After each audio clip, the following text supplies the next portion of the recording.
Dear friends, hi. Today I want to share with you some ideas about why children, either toddlers or preschoolers or any children in early childhood area, are tiptoeing. And we are not talking about why they tiptoe for fun, for example, when they are playing or exercising. No, today I will share with you why children are tiptoeing on a regular basis. Let's say they are navigating their environment mostly on their tippy toes. So why I decided to record this video?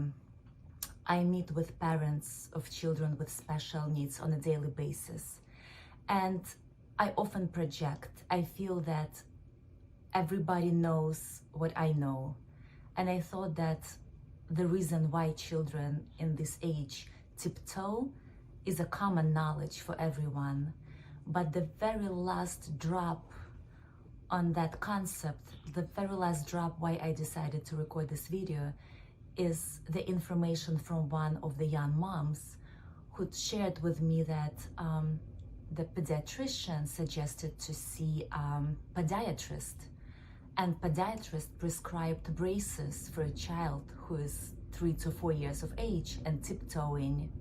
And that was the very last piece of information I needed to motivate me to share all this knowledge about child's development, about the reason why a child might tiptoe with global community. Usually I record my videos in my native language, but I do feel that more people, more parents could benefit from this information. Why I feel that I am the right person to inform you about children's tiptoeing. I am a psychologist and a special ed teacher by training, and I am an expert on preschool special education. My name is Nadia Goldman, by the way. Nice to meet you. So, why children walk on their tippy toes? If it's not a damage to their feet, which would be determined by a podiatrist, it would be most likely the differences in their sensory processing skills. Sensory processing skills is something that we all perceive as our vision or hearing or tactile sensitivity, but there is much more to that. The way how we perceive our body in the space, it's also part of the sensory sensitivity. The way how we feel in the crowds among other people is also part of sensory processing. So in this case, when a child is tippy-toeing, it's mostly because 3 reasons. One is because we need to exclude that one, is because there is something wrong with the development of their foot, which is not likely in a child who is healthy and able to walk on their tippy toes functionally, meaning without excessive falling or tripping or losing their balance. So we want to exclude that reason. I will not be able to speak up to that one. The second most common reason is the sensory processing difficulties. We would say correctly, not difficulties, differences. Sensory processing is something that is given by nature to us, and the way how our nervous system and our brain processing the input from the outside stimuli, the way how we perceive colors or the way we see images, we can hear sounds, the same way our body is processing information about how it's positioned next to other objects, or it gives us feedback how our body parts are positioned next to each other. And why I feel I want to share this information with you, I have over 20 years of expertise in preschool special education, and I work with multidisciplinary teams, which include special education teachers, psychologists, physical therapists, occupational therapists, speech therapists. So I am in the midst of all these highly qualified professionals in early childhood who we constantly share information and discuss these concerns. And I hear from parents a lot of questions, and I address them on a daily basis. And this concern is something that I realized is not widely known by the medical field. It's a concerning situation that this, with so much knowledge nowadays in medicine and any other field, where each field is so isolated that we don't look at a person as the whole. So that case that motivated me to shoot this video is when podiatrist prescribed a child who was 3 to 4 braces on their feet because the child was tiptoeing. But in that case, the child was so sensory and on a spectrum that it was natural for the child to walk on his tiptoes because of the nature of his disability, and there was nothing wrong with the feet or with the way how the foot was structured.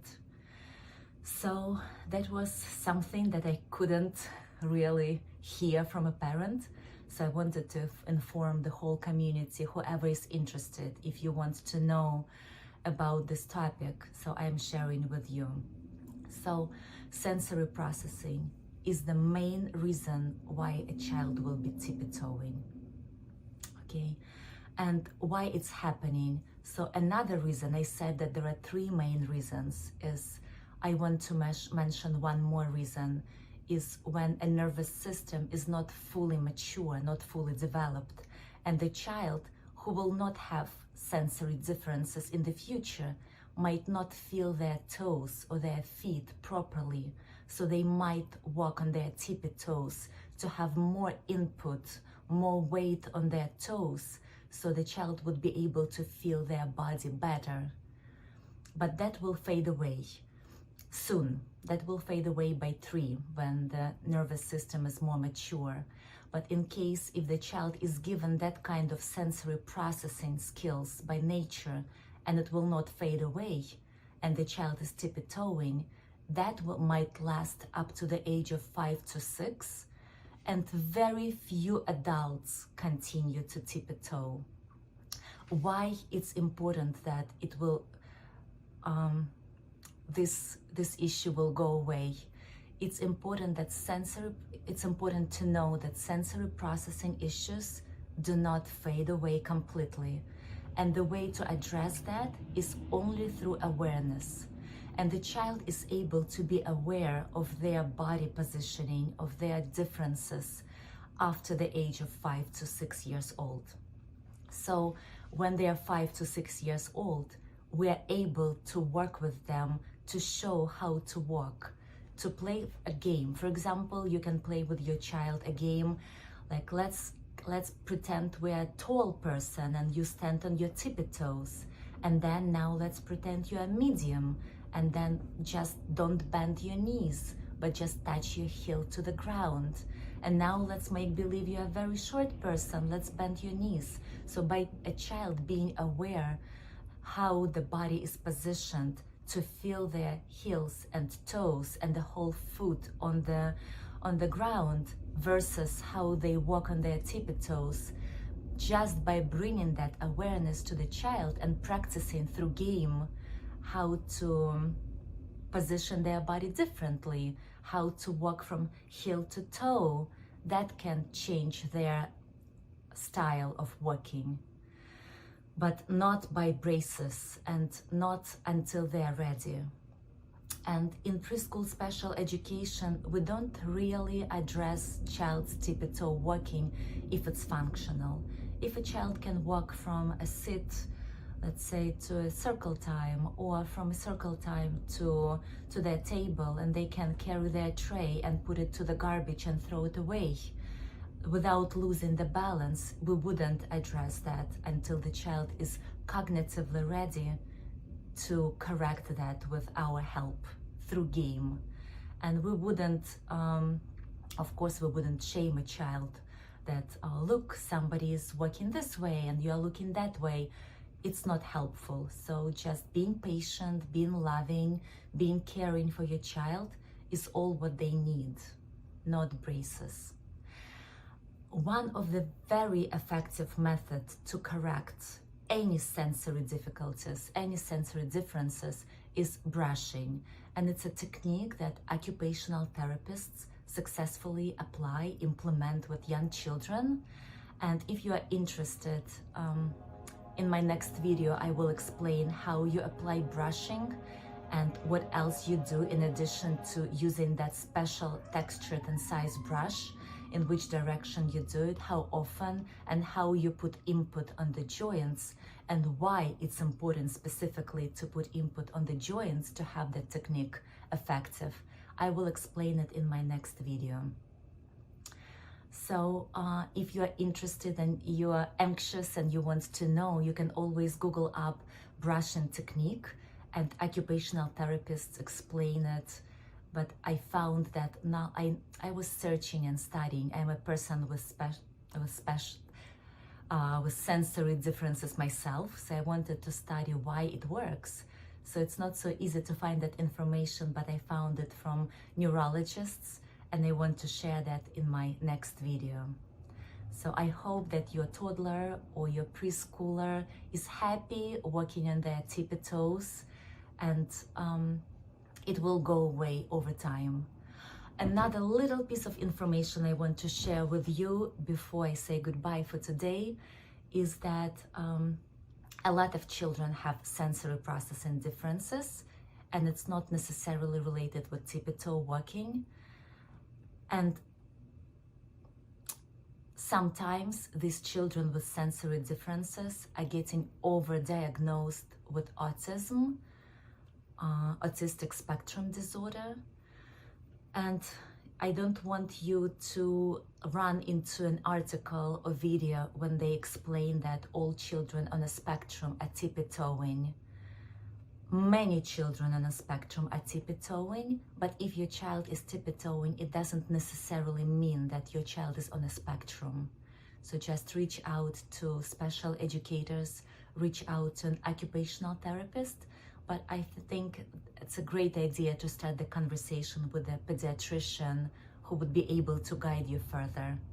But getting more information and understanding your child as a whole, not just tippy-toeing, not just different processing of sensory stimuli, but understanding how your child is functioning, if he or she is happy in their daycares or preschools, if they are socializing with other children, that's what matters the most.